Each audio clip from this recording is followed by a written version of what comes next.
अस्सलाम वालेकुम अज़ीज़ तुलबा व तालिबात, मैं हूँ सैयद अरसलान बुखारी, आपका केमिस्ट्री का टीचर। बच्चों, आज हम बहुत ही अहम टॉपिक पढ़ने जा रहे हैं जिसका नाम है सॉल्ट्स की अक़साम। सॉल्ट्स कैसे बनते हैं ये तो हम देख चुके। अब सॉल्ट्स की अक़साम क्या हैं, कौन कौन सी किस्में पाई जाती हैं, ये हमारा आज का टॉपिक होगा। बच्चों, आपकी आसानी के लिए मैंने इस लेक्चर को कुछ हिस्सों के अंदर तकसीम कर दिया है जिसमें आपको आसानी हो जाएगी कि किस तरह हम मुख्तलिफ़ अक़साम को स्टडी कर सकते हैं। तो चलें चलते हैं बोर्ड की तरफ और आपको बताते हैं कि सॉल्ट्स की कितनी अक़साम होती हैं। जी, तो अज़ीज़ तलबा, आज का हमारा टॉपिक 10.18 सॉल्ट्स की अक़साम। हम सॉल्ट्स की टाइप्स को डिस्कस करेंगे आज कि सॉल्ट्स कितनी तरह के हमारे पास मौजूद हैं। आपकी किताब के मुताबिक सॉल्ट्स की 6 टाइप्स, 6 अक़साम मौजूद हैं। उन सारी की सारी टाइप्स को, अक़साम को आज हम बहुत ज़्यादा डिटेल के साथ स्टडी करेंगे। लेकिन अज़ीज़ तलबा, सॉल्ट्स की अक़साम पढ़ने के लिए सबसे पहले हमें यह पता होना चाहिए कि सॉल्ट बनता कैसे है। उसके लिए आप मेरा इससे पिछला लेक्चर ज़रूर अटेंड करें कि जहाँ पर हमने सॉल्ट की फॉर्मेशन, सॉल्ट्स की बनावट हमने पढ़ी थी। मैं उसमें से एक हल्का सा पॉइंट आपके साथ डिस्कस करना चाह रहा हूँ। अज़ीज़ तलबा, सॉल्ट्स बनते कैसे हैं?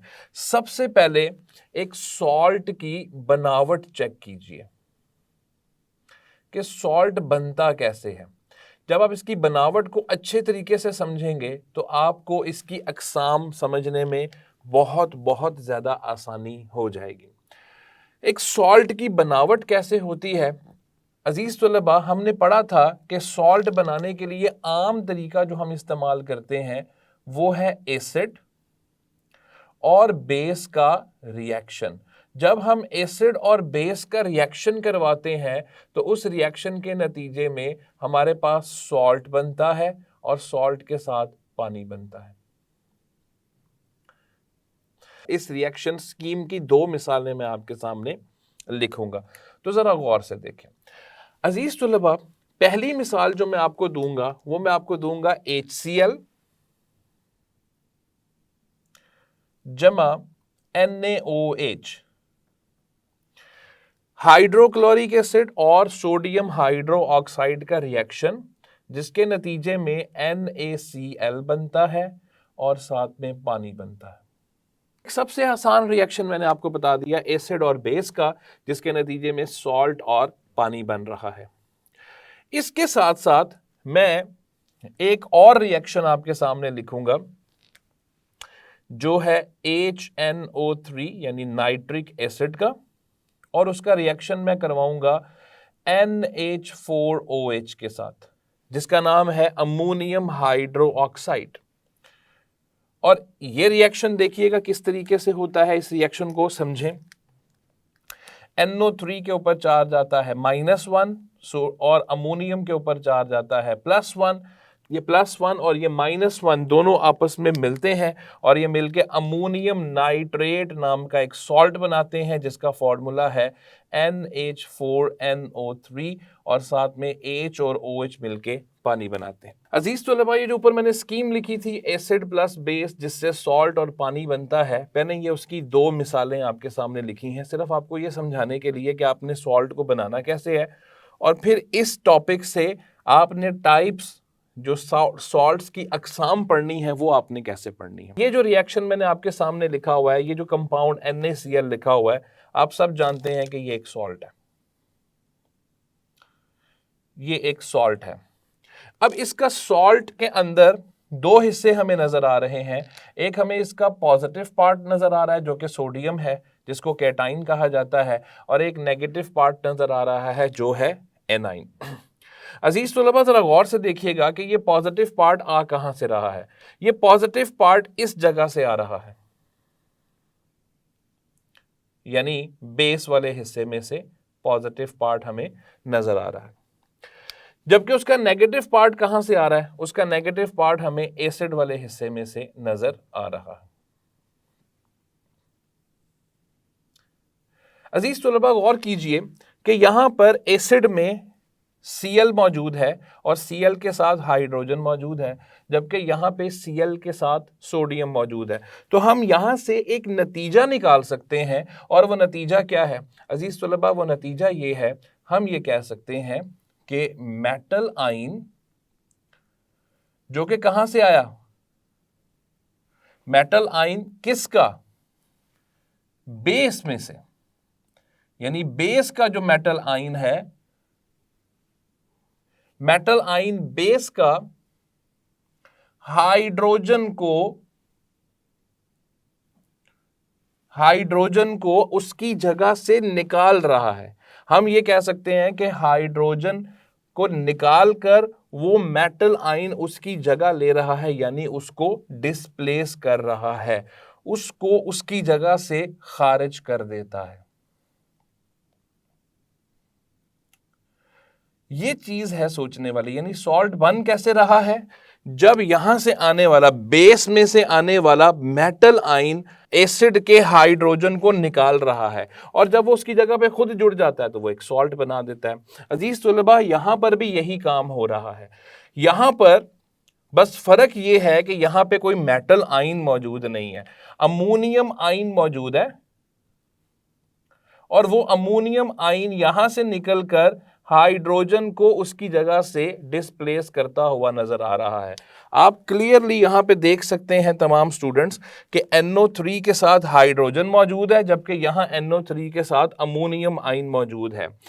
तो हम ये कह सकते हैं अजीज तलबा, हम ये कह सकते हैं नतीजे के तौर पे कि सॉल्ट कब बनेगा? सॉल्ट बनता कब है? जब मेटल आयन या अमोनियम आयन, जब मेटल आयन या अमोनियम आयन एसिड के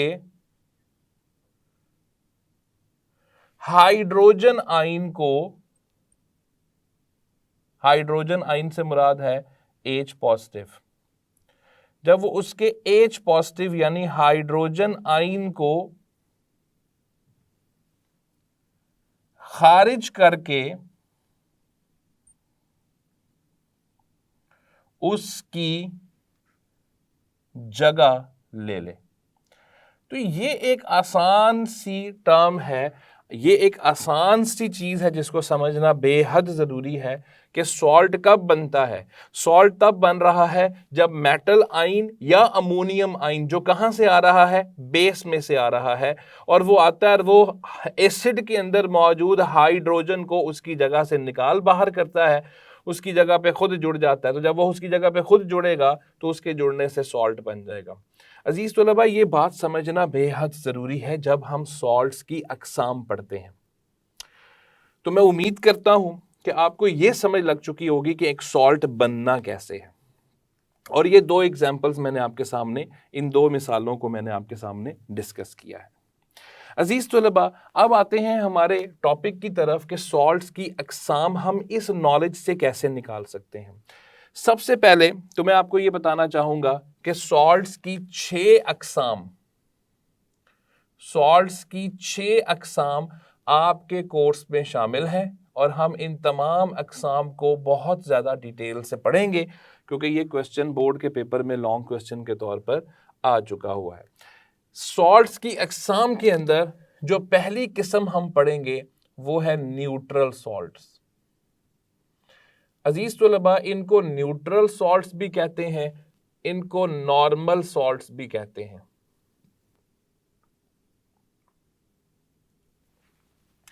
इनको न्यूट्रल सॉल्ट्स भी कहा जाता है और इनको नॉर्मल सॉल्ट्स भी कहा जाता है। इनको न्यूट्रल सॉल्ट क्यों कहते हैं, मैं अभी आपको इस लेक्चर के अंदर ही डिटेल में बताऊंगा। न्यूट्रल सॉल्ट्स को समझाने के लिए, और फिर मैं आपको साथ साथ बता दूं कि 5 दीगर और टाइप्स हैं, जिनमें एसिडिक सॉल्ट्स हैं, बेसिक सॉल्ट्स हैं, डबल सॉल्ट्स हैं, मिक्स्ड सॉल्ट्स हैं, और उसके बाद आपके पास एंड पे कॉम्प्लेक्स सॉल्ट्स हैं। इस तरह ये 6 टाइप्स बनती हैं। तो इन 6 टाइप्स को हम बहुत ज़्यादा डिटेल में डिस्कस करेंगे। अजीज तलबा, न्यूट्रल सॉल्ट्स को समझने के लिए मैं आपके सामने चंद एक एग्जाम्पल्स लिखता हूँ। मैं आपके सामने सबसे पहली जो मिसाल लिखूंगा वो है HCl और KOH का रिएक्शन, जिसके नतीजे में KCl बनेगा और साथ में पानी बनेगा। अजीज तलबा, ये वही स्कीम है जो मैं यहाँ पे रिपीट कर रहा हूँ, ये एसिड, ये बेस और इसके नतीजे में ये सॉल्ट और ये पानी। ये मैंने आपके सामने एक रिएक्शन लिख दिया। अजीज तलबा, इस रिएक्शन पे जरा गौर कीजिए। जब आप गौर करेंगे तो आप समझेंगे कि यहां पर Cl के साथ हाइड्रोजन मौजूद है, जबकि यहां पे Cl के साथ K मौजूद है। तो जो बात अभी हम पढ़कर आए हैं वही मामला हुआ कि मेटल आयन आया। ये रहा मेटल आयन, जो कहां से आया? बेस में से, और उसने एसिड के हाइड्रोजन को उसकी जगह से निकाल बाहर किया और खुद उसकी जगह पर जुड़ गया।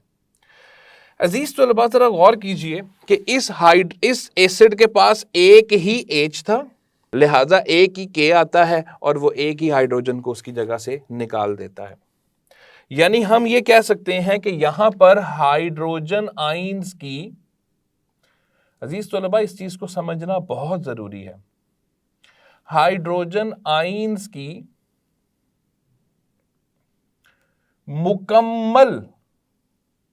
मुकम्मल आयोनाइजेशन हो रही है, या आप ये कह लें कि वो उसको मुकम्मल तौर पर खारिज कर रहे हैं,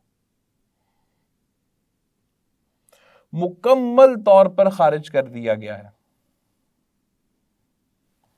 इसको हम कहते हैं कंप्लीट रिप्लेसमेंट या कंप्लीट डिस्प्लेसमेंट, क्योंकि उसको उसकी जगह से मुकम्मल तौर पे निकाल दिया गया। जितने हाइड्रोजन थे सारे के सारे वहां से निकाल दिए गए।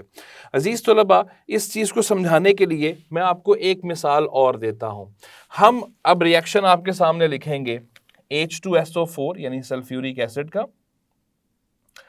और जिंक ऑक्साइड नाम की एक बेस का। यह है सल्फ्यूरिक एसिड H2SO4 और यह है जिंक ऑक्साइड। जैसे ही इनका रिएक्शन होगा, इनके रिएक्शन के नतीजे में बनेगा जिंक सल्फेट बनेगा और साथ में पानी बनेगा। अजीज तलबा, जब हम टॉपिक पढ़ रहे थे सॉल्ट्स की तैयारी, तो उसमें हमने एक तरीका पढ़ा था एसिड और मेटल ऑक्साइड का। ये वही तरीका है जिसके जरिए हमने इस टाइम सॉल्ट को बनाया है। अजीज तलबा, गौर कीजिए कि यहां पे सल्फेट के साथ हाइड्रोजन मौजूद है, जबकि यहां पे सल्फेट के साथ जिंक मौजूद है। तो हम ये कह सकते हैं कि जिंक यहां से आता है और यानी बेस में से आया मेटल आयन, और उसने हाइड्रोजन को उसकी जगह से क्या कर दिया? डिस्प्लेस कर दिया। और दो हाइड्रोजन थे, लिहाजा दोनों हाइड्रोजन्स को डिस्प्लेस कर दिया, जिस वजह से इस सॉल्ट के अंदर अभी हमें कोई हाइड्रोजन नजर नहीं आता। चूंकि दो हाइड्रोजन थे, यह भी हो सकता था कि एक हाइड्रोजन को डिस्प्लेस किया जाता और एक हाइड्रोजन अपनी जगह पे मौजूद रहता, लेकिन चूंकि दोनों हाइड्रोजन्स को मुकम्मल तौर पे डिस्प्लेस कर दिया गया, इसलिए सॉल्ट में हमें कोई भी हाइड्रोजन आयन नजर नहीं आ रहा। अजीज तुलबा, ऐसे आयंस को, ऐसे सॉल्ट्स को हम न्यूट्रल सॉल्ट्स का नाम देते हैं या नॉर्मल सॉल्ट्स का नाम देते हैं। तो ये एक न्यूट्रल सॉल्ट बन चुका है। तो अजीज तलबा, इसकी तारीफ क्या होगी कि एक न्यूट्रल सॉल्ट क्या है? हम पढ़ चुके हैं सॉल्ट बनना कैसे है, जब हाइड्रोजन, एसिड का हाइड्रोजन उसकी जगह से निकाल दिया जाएगा। तो अब हम आते हैं न्यूट्रल सॉल्ट्स की तारीफ पे कि ये कौन से सॉल्ट्स हैं। ये ऐसे सॉल्ट्स हैं जिनमें हाइड्रोजन, एसिड के हाइड्रोजन को मुकम्मल तौर पे खारिज कर दिया जाएगा, मुकम्मल तौर पे रिप्लेस या डिप्लेस कर दिया जाएगा। अजीज तलबा, इसके अंदर मैं आपको एक और मिसाल देता हूं। रिएक्शन है H3PO4। H3PO4 फॉर्मूला है फॉस्फोरिक एसिड का, और इसका रिएक्शन हम करवाएंगे सोडियम हाइड्रो ऑक्साइड के साथ। और जैसे ही हम सोडियम हाइड्रो ऑक्साइड के साथ इसका रिएक्शन करवाएंगे, तो इसके नतीजे में देखें क्या बन रहा है। यहां से बनेगा सोडियम फॉस्फेट, जिसका फॉर्मूला है Na3PO4, और साथ में बनेगा पानी। यह भी वही रिएक्शन है एसिड और बेस का, और इसके नतीजे में भी बनने वाले प्रोडक्ट्स जो होंगे वो सेम होंगे। अजीज तलबा, ये मसावात इस टाइम मतवाजन नहीं है। इसको तवाज़न में लाने के लिए हम तरीका पहले ही पढ़ चुके हुए हैं कि हमें दोनों तरफ के एटम्स को बराबर करना पड़ेगा। तो चूंकि यहाँ सोडियम के 3 एटम्स हैं और यहाँ सोडियम का सिर्फ 1 एटम है, तो हम इसके साथ 3 लगाएंगे। और अब गौर कीजिए कि यहाँ से 3 हाइड्रोजन आ रहे हैं और 3 ही OH आ रहे हैं, तो 3 हाइड्रोजन और 3 OH मिलके हमेशा 3 पानी के मॉलिक्यूल्स बनाते हैं। तो ये हमारे पास एक तवाजुन में आई हुई इक्वेशन मौजूद है, जिसके नतीजे में हमें नजर आ रहा है कि ये एक एसिड है और ये एक बेस है, और इसके नतीजे में सॉल्ट और पानी बन रहा है। और सॉल्ट पे गौर करने से हमें पता चल रहा है कि यहाँ पे सोडियम ने इस हाइड्रोजन को रिप्लेस किया है, उसकी जगह से उसको खारिज कर दिया है। अब ये 3 हाइड्रोजन थे, ये भी हो सकता था कि एक हाइड्रोजन निकल जाता, 2 बाकी रहते, या 2 निकल जाते, 1 बाकी रहता। लेकिन चूंकि यहां से 3 सोडियम आए, तीनों सोडियम्स ने तीनों हाइड्रोजन्स को मुकम्मल तौर पे उनकी जगह से निकाल दिया, इसलिए हमें बनने वाले सॉल्ट के अंदर भी कोई हाइड्रोजन एटम इस वक्त नजर नहीं आ रहा। अजीज तलबा, ऐसे सॉल्ट को नाम दिया जाता है न्यूट्रल सॉल्ट। और अब हम चलते हैं चौथी एग्जाम्पल की तरफ, चौथी मिसाल की तरफ। तो वो रिएक्शन आपके सामने मैं पहले ही लिख चुका हुआ हूं, लेकिन मैं उसको दोबारा यहां पे लिखूंगा कि जब हम नाइट्रिक एसिड का रिएक्शन करवाते हैं अमोनियम हाइड्रो ऑक्साइड नाम की बेस के साथ, या इसको एल्कली भी आप कह सकते हैं, तो जैसे ही इनका रिएक्शन होता है, इसके नतीजे में बनता है NH4OH, यानी अमोनियम नाइट्रेट। NH4NO3 बनेगा, अमोनियम नाइट्रेट और साथ में पानी। अजीज तलबा, गौर कीजिए, ये इक्वेशन, ये मसावात बिल्कुल मतवाजन है। यहां से अमोनियम आयन आया और उसने हाइड्रोजन को उसकी जगह से डिस्प्लेस कर दिया।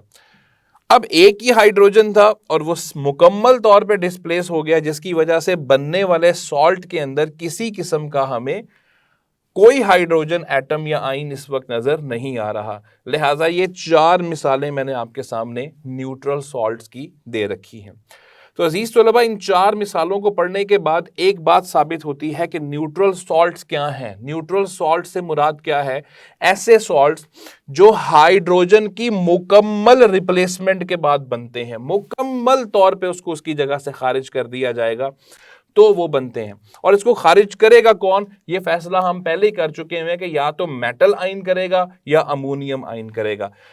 पहली 3 मिसालों में मेटल आयन्स उसको डिस्प्लेस कर रहे हैं, जबकि चौथी मिसाल के अंदर अमोनियम आयन उसको उसकी जगह से डिस्प्लेस कर रहा है। तो मैं उम्मीद करता हूं कि मेरे तमाम स्टूडेंट्स को ये न्यूट्रल या नॉर्मल सॉल्ट जो है उसकी बनने का तरीका जो है वो समझ आ चुका होगा। अजीज तलबा, 2 बातें न्यूट्रल सॉल्ट्स के बारे में इंतहाई अहम है। जब कभी भी इस तरह की ज्यादा अहम बात बताई जाती है तो उसको अपनी किताब के ऊपर नोट कर लिया करें, ताकि कल को आप जब उसको स्टडी करें तो वो आपके नॉलेज का हिस्सा बन जाए। अजीज तलबा, न्यूट्रल सॉल्ट बनाने का तरीका क्या है? सबसे पहले इस तरीके को समझें। जैसे हमने यहाँ पढ़ा है कि सॉल्ट बनाने का तरीका है एसिड और बेस का रिएक्शन करवाया जाए तो सॉल्ट और पानी बन जाएगा। हमें ऐसा क्या करना चाहिए कि जो सॉल्ट बन रहा है वो न्यूट्रल बने?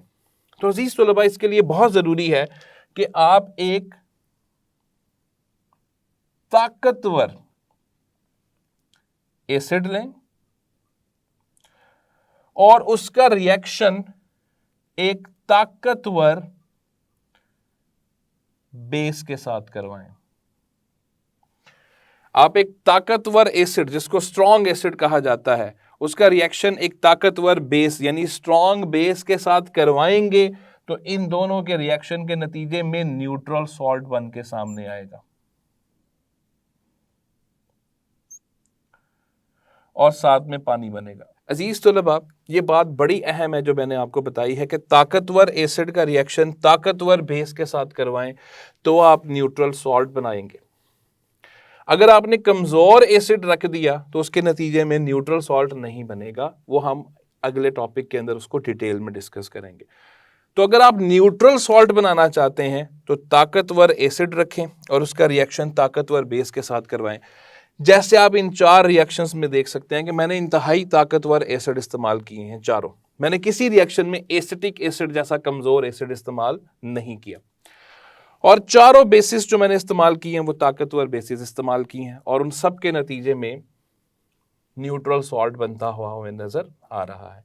तो ये पहली बात जो मेरे तमाम स्टूडेंट्स को पता होनी चाहिए कि न्यूट्रल सॉल्ट हमने लेबॉर्ट्री में कैसे बनाना है। दूसरी बात जिसको हमने शुरू में डिस्कस किया कि इसको न्यूट्रल क्यों कहा जाता है। इसको न्यूट्रल इसलिए कहा जाता है अजीज़ तलबा क्योंकि इसका लिटमस पे कोई असर नहीं होता। ये न्यूट्रल है, लिटमस पे कोई असर नहीं होता। लिटमस के ऊपर इसका कोई असर नहीं होता।